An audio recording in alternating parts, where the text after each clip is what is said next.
So this is the Sour Cherry Jam Shawl. It's worked in 3 directions. You start by casting on provisionally along the top edge. You work this way. The shape comes from working your short rows. When you've done that, you'll do a knit front and back increase all along the bottom edge to get some extra stitches to help with the added circumference of the shawl.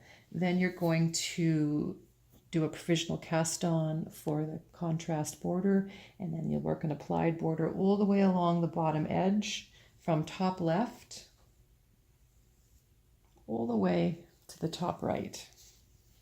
And then once the border is worked, you'll add a couple of short rows, and then you will work an I-cord bind off across the top edge.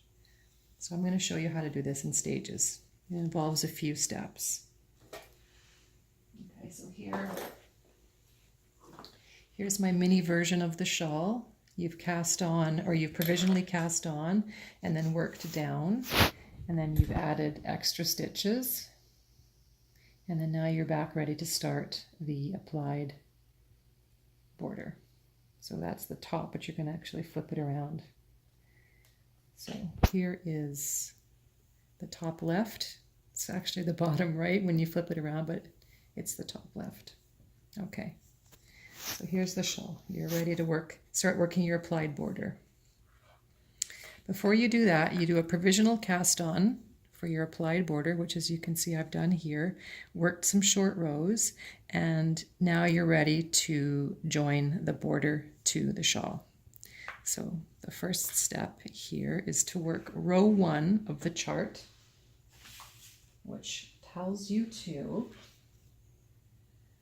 slip 1 purlwise with yarn in front, knit 1 through the back loop, yarn over, knit 1, yarn over, slip, slip, knit twice. I do my slip, slip, knit slightly differently. I slip the first stitch, put it backwards on the needle, and then knit the next 2 through the back loop. So that's the first, that's the first one. Yarn over, so that's a backward, so you flip it around so it's backwards. That's 2. Same thing, that's 3. Then it says to knit 2, and then knit the last stitch together with the first stitch of your shawl. I actually slip that stitch off and put it onto the other needles, the working needles for the shawl, and then knit these 2 together. So now you can either work with these 2 sets of needles, or you can slip these stitches onto your other set of needles, but I'm going to work with 2 needles. So turn the work and then continue with the pattern. It says to slip the first stitch purlwise and then purl all the stitches. So purling the stitches. So that was row 1 and row 2 of the applied border. Oops.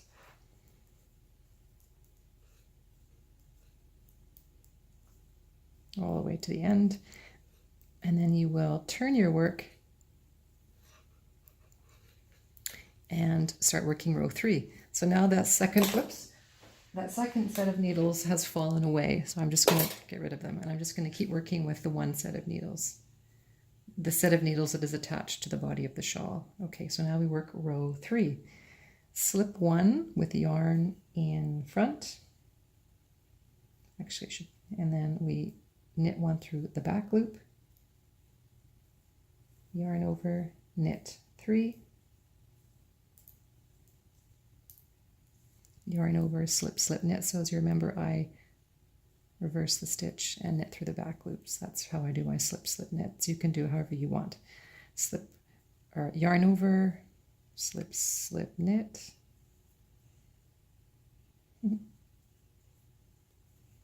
And again, slip, slip, knit. Then we knit 1 and knit this last stitch together with the next stitch on the shawl. So now you can see you're starting to bind off the shawl stitches and start to apply, get your border. So I'm going to work the border all the way around until I get to the very last stitch on the shawl, and we'll pick up the recording after that. Okay, so you can see I've worked the border. I obviously fudged the middle section. So I've worked around, this is actually 2 repeats of the lace border, binding off 1 stitch along the body of the shawl every time you work a row or 2 rows. And now I've come up to the top right, and then I've just worked a couple more repeats of the border. When you work your shawl, it's going to look like this. You'll work all the way around to the top left, which is where we are here. But you can see at the top of the shawl, there's a wedge-shaped gap. So to bring this edge up in line with the top of the shawl, you'll need to work a few short rows. So the instructions in the pattern are to work 4 short rows. So I'll do those. And then we can continue. So it says slip the first stitch, knit 8. 1, 2, 3, 4, 5, 6, 7, 8. Wrap and turn. So yarn in front, wrap the stitch, and slip it back onto the needle, and then it says purl to the end. So that's your first short row.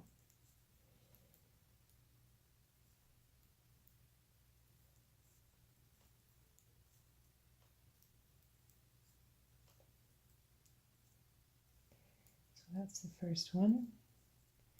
And I'll stop the camera now, but I'll work the next 3 rows, the next 3 short rows, and then we'll come back. So you've worked your short rows. You can see the wraps are still here, wrap and turn. We'll deal with them later. Keep the working yarn attached, and then you can sort of pull the needle, just let it dangle. So your next step is to pick up these provisionally cast on stitches across the top row. So in case you're not familiar with that technique, essentially you just work into the right leg of the stitch that's in this purl bump here. So you can see these are the provisionally cast on stitches. So pick up the right leg all the way across. So here I'll just do a few and then we'll pause the camera. So we're slipping the right leg of the stitch that's been provisionally cast on onto the needles. I'm working from right to left. So I'll go all the way across and then we'll pick up again. So now I've slipped the stitches onto the needles, and then this is the fun part, you can unzip the crochet chain. So just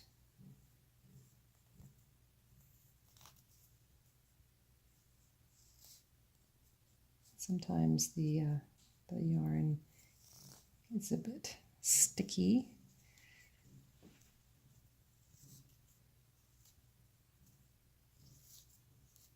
Usually you use a yarn that's got some slip to it. I've used a wool cotton blend, so that's okay. Okay, so now the stitches have been picked up, the cast on stitches, and then you have to do the same thing now with the provisionally cast on stitches for the top of the applied border. So same thing. So I'm going to slip the right leg into the needle like this.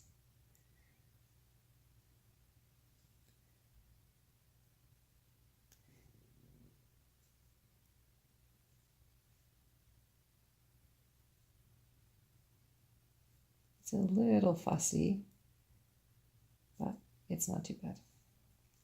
And then same thing, you're going to loosen the yarn that you use for the provisional cast on and unzip the chain. So there we go. A little boo-boo here. This stitch got dropped, so I'm going to just pick it up here. Okay, so now we've got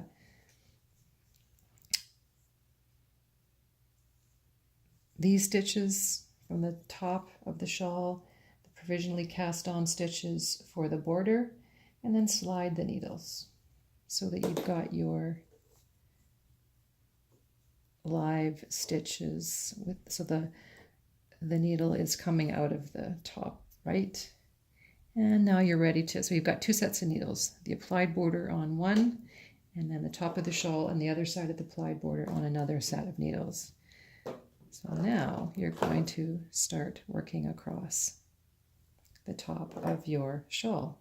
So it says now to knit across the top border stitches. So you're going to, so slip the first stitch, and then as we come across, you're going to knit the wrapped stitches together with their wrap. So here's the first wrap. Pick it up, and then you just knit them together. So keep going like this. So you're collecting the wraps as you go, knitting them together with the stitch that they're wrapped around.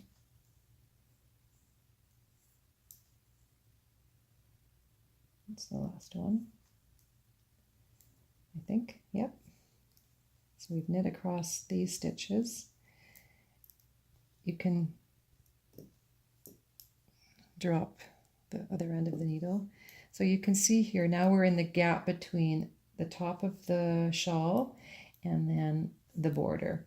And there's a couple of slip stitches in here. When you started to work your shawl, at the very beginning, you slipped a couple of stitches. I like to pick up and knit into these gap stitches.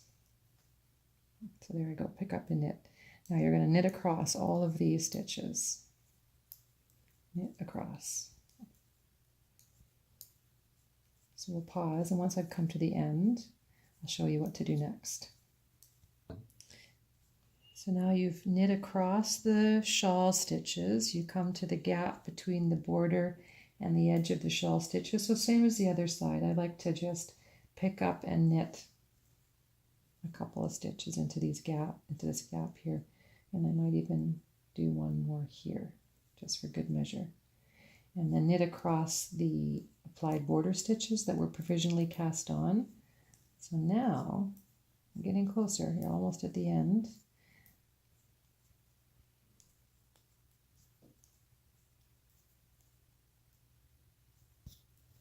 So now, all the stitches are on the needles. You have to imagine there's a border here. So here's the provisionally cast on stitches, which you've knit across. Here's the border. You picked up these provisionally cast on stitches, and then everything is on one needle, and you're ready to do the next setup row before you actually start your I-cord bind off. So as the pattern says, you are going to knit across all these stitches before beginning your bind off. So I might as well do it. You knit, this is the wrong side, but I like to do a row of knit stitches before I start my I-cord, because I find that it makes the I-cord look a little bit more decorative, and it also helps to prevent rolling along the top of a stockinette stitch piece of work. So let's just knit across this row. And then once I've done that, I'll show you what it looks like. So you've knit across all of those stitches, and what that has done, what that will do is give you a row of purl bumps on the right side, and then you're ready to begin your I-cord bind off.